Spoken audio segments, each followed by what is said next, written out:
Good evening. This is All India Radio and I am Gaura Dhawanlal with the news at 9.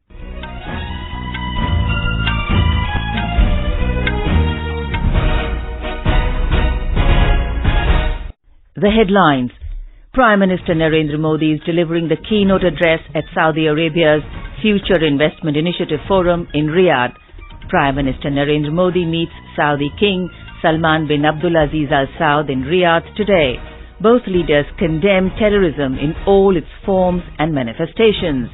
Several agreements, including establishment of Strategic Partnership Council, Renewable Energy and Agriculture, expected to be signed between India and Saudi Arabia.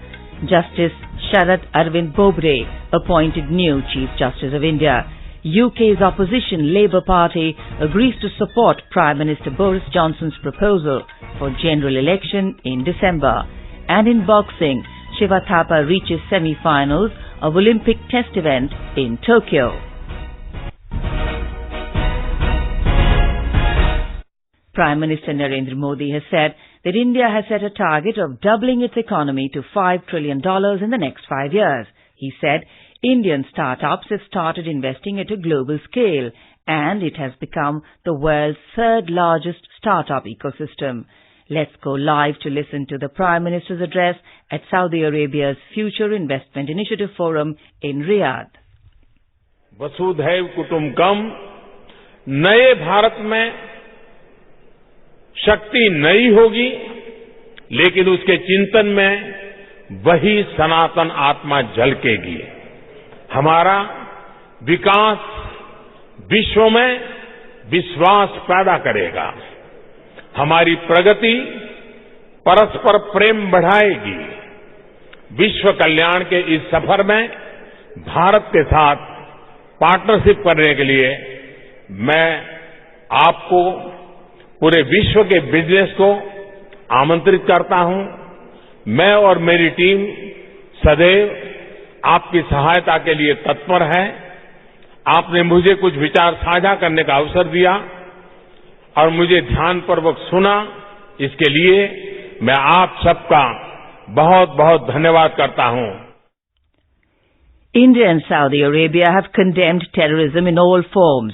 During their bilateral meeting in Riyadh this evening, Prime Minister Narendra Modi and Saudi King Salman bin Abdulaziz Al Saud applauded the close cooperation between the two nations on security matters. Briefing reporters in Riyadh, Secretary Economic Relations in the External Affairs Ministry, T.S. Tirumurti, said both leaders condemned all forms of terrorism.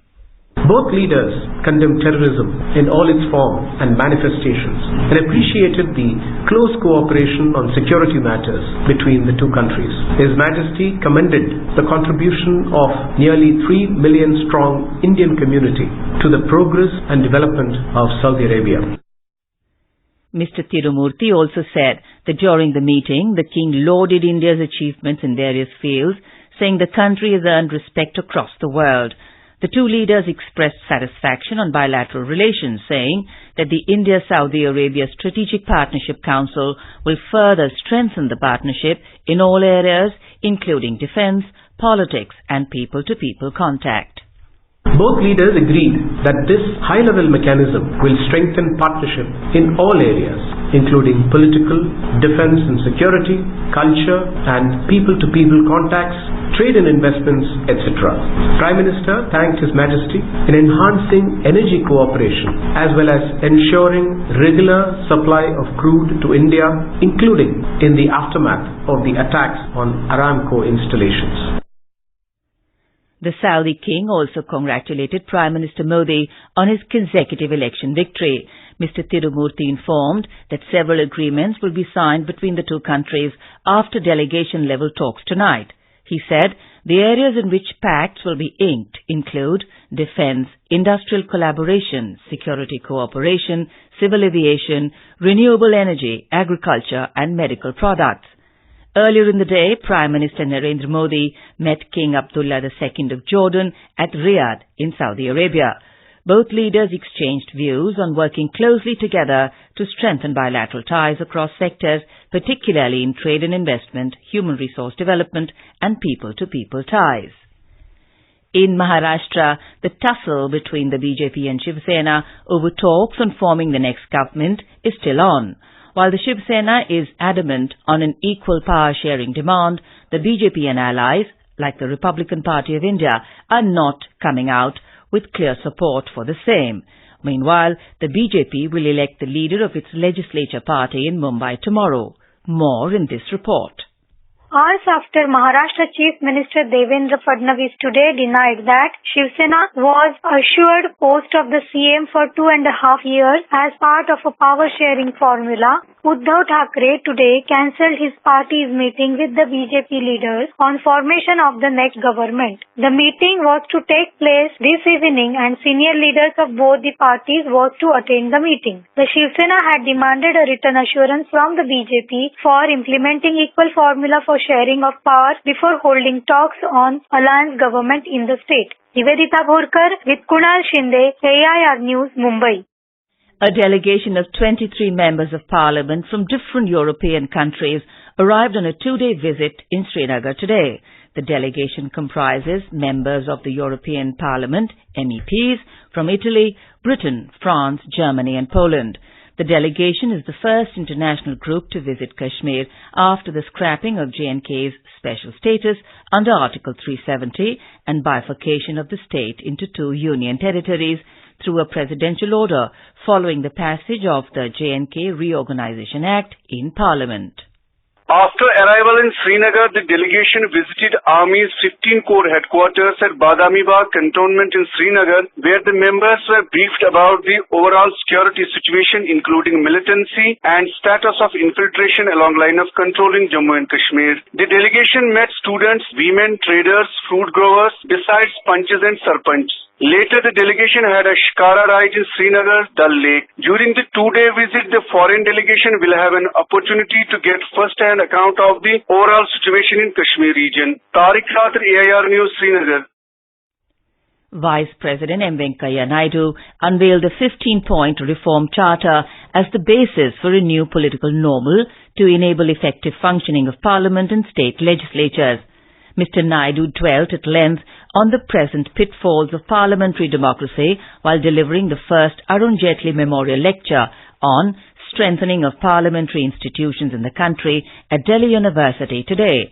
Mr. Naidu called for a new political consciousness, urging all stakeholders to review their mindset with regard to their roles and responsibilities.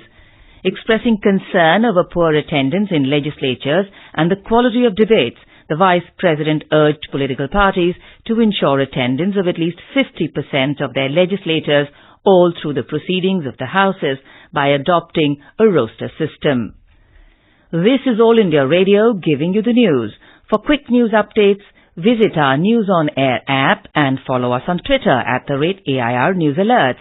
You can also visit our website www.newsonair.com.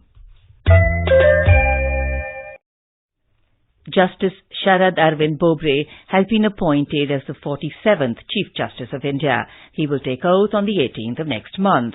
The current CJI, Justice Ranjan Gogoi, will retire on the 17th of next month. Justice Bobde will have a tenure of 17 months. President Ramnath Kovind signed the warrant of appointment of Justice Bobde, following which the Law Ministry issued a notification announcing his appointment as the next head of the Indian judiciary. The Indian Railways have introduced a new one-time password OTP based on refund system for tickets booked through authorized railway ticketing agents. The passenger will be required to share the OTP with the agent who booked the ticket for getting the refund amount. This new system will be implemented by the Indian Railway Catering and Tourism Corporation Limited, IRCTC. The OTP will be received as an SMS on the registered mobile number of the passenger provided at the time of booking. The initiative is aimed at bringing in a transparent and customer-friendly refund system for reserved e-tickets which are cancelled or which are fully waitlisted dropped tickets. Defence Minister Rajnath Singh today spoke to his Japanese counterpart, Taro Kono, over the phone and discussed bilateral relations and the regional security situation. During the telephonic conversation, Mr. Singh expressed satisfaction at the robust defence cooperation between India and Japan. He recalled his successful meetings with the Prime Minister of Japan, Shinzo Abe, and the then Defense Minister of Japan, Takeshi Iwaya, during his visit to that country last month.